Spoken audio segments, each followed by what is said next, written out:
Good evening बच्चों। आज class 8 का जो है आज लास्ट पार्ट है साइंस का, और इसमें देखते हैं पार्ट नंबर 2 है और चैप्टर जो है 13 है, प्रकाश से लाइट है।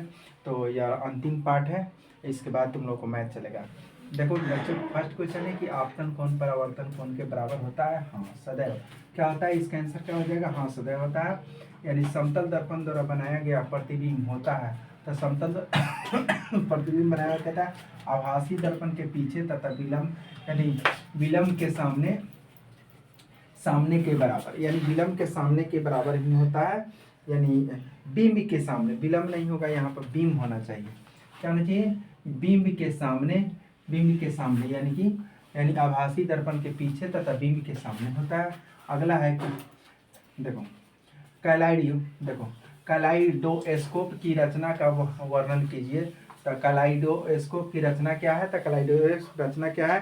तो देखो इसमें यह रचना या तुम्हारा है कलाइडोस्कोप, यहाँ है या बनाया गया है, और इसी प्रकार रचना होता है। चलो इसको देखते वर्णन करते हैं। तो समतल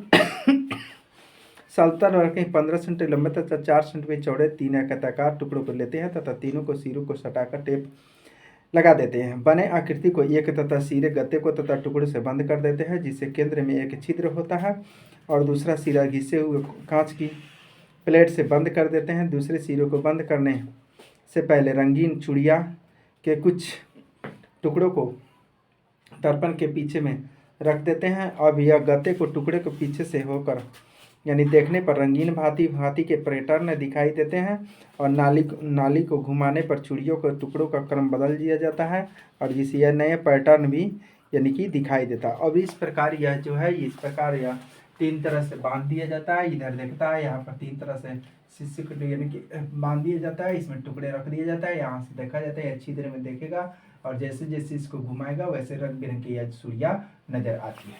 ठीक, तुम लोग भी प्रैक्टिस कर सकता है, बना सकता है। अगला प्रश्न है, मानव नेत्र का एक नामांकित चित्र रेखाकृत। देखो मानव नेत्र का यह बनाया गया है।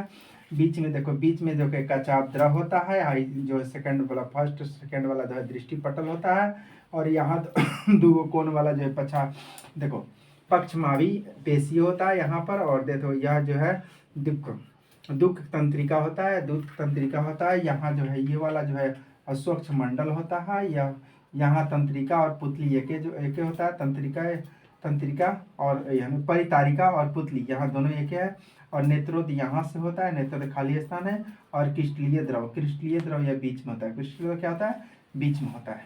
चलो अगला प्रश्न है, यानी गुरमीत लेजर टॉर्च के द्वारा ही पाठ्य पुस्तक के क्रियाकलापों के द्वारा स्वर्ग समाज में चतुर्थ से अध्ययन। देखो यानी अध्यापक ऐसा करने से माना किया तथा क्या आप अध्यापक की सलाह के आधार पर व्याख्या कर सकते हैं?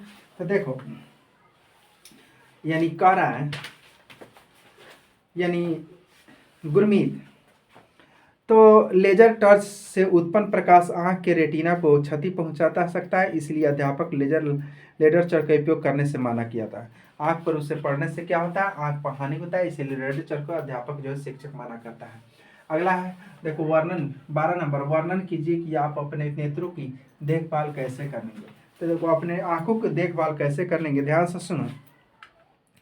यानी कि हम अपने नेत्रों देखभाल निम्न प्रकार से करेंगे तथा यदि परामर्श दिया गया तो उचित चश्मे का उपयोग करना चाहिए। नेत्रों के लिए बहुत ही कम तथा अधिक प्रकाश हानिकारक है तथा अपर्याप्त प्रकाश से नेत्र खिंचाव तथा सिर दर्द हो सकता है। सूर्य या किरण शक्तिशाली लेजर का प्रत्यधिक प्रकाश अथवा लेजर टॉर्च का प्रकाश रेटिना को क्षति पहुंचा सकता है।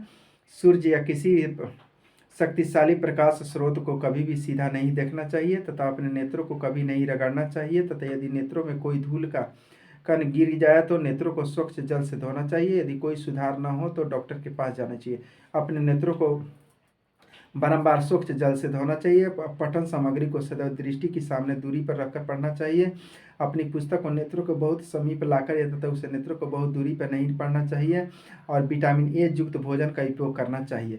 इस प्रकार नेत्रों को हम देखभाल कर सकते हैं। अगला प्रश्न है, देखो यदि हम देखो परिवर्तित किरण आपतित से 90 डिग्री का कोण बनाए तो आपतन कोण का मान कितना होता है? आपतन कोण का मान कितना होता है? तो हम जानते हैं कि आपतन कोण सदैव परावर्तन के बराबर होता है। आपतन कोण सदैव परावर्तन कोण के बराबर होता है, तो इसलिए यदि परावर्तन कोण किरण के आपतित कोण 90 डिग्री है तो कोण बनाया तथा आपतन कोण भी 45, यानी कि आपतित किरण से 90 डिग्री का कोण बनाए तो आपतन कोण का मान 45 होगा, उसके आधा होता है, उसके क्या होता है, आधा होता है।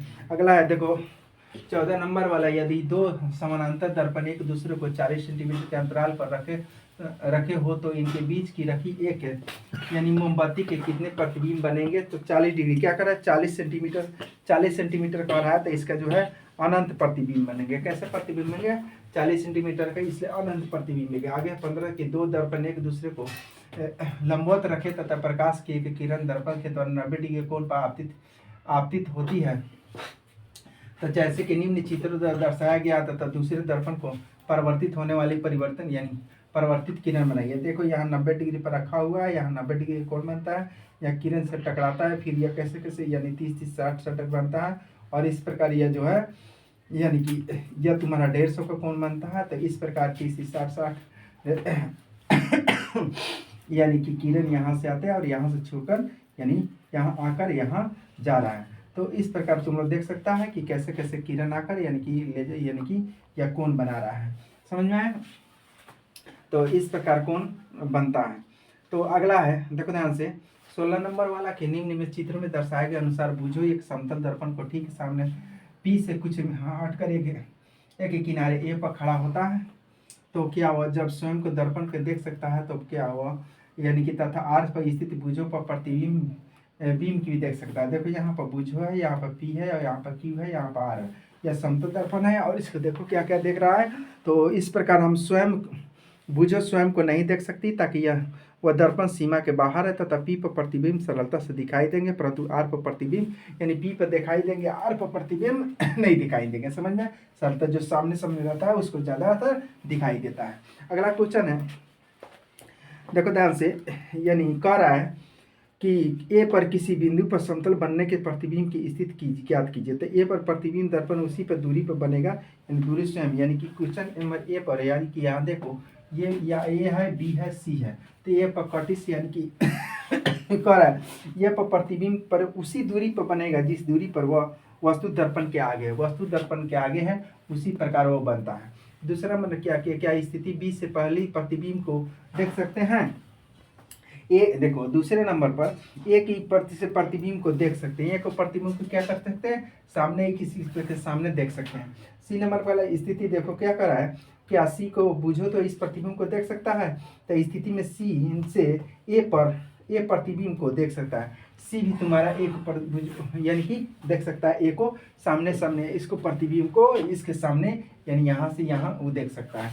आगे है कि यहाँ पर देखो ए जब पहली बीसी पर चली जाती है तो ए का प्रतिबिंब कितना और खिसक जाएगा, तो ए का प्रतिबिंब कहीं नहीं खिसकेगा क्योंकि पहली बी के सामने जाने पर भी वह पहली जगह पर ही रहेगा, यानी कि इधर इधर भी अगर खसक जाए बी भी इधर से जाए सी भी, तो यह पर रखा हुआ किसी प्रकार नहीं खिसकेगा, उतना ही पर रहेगा।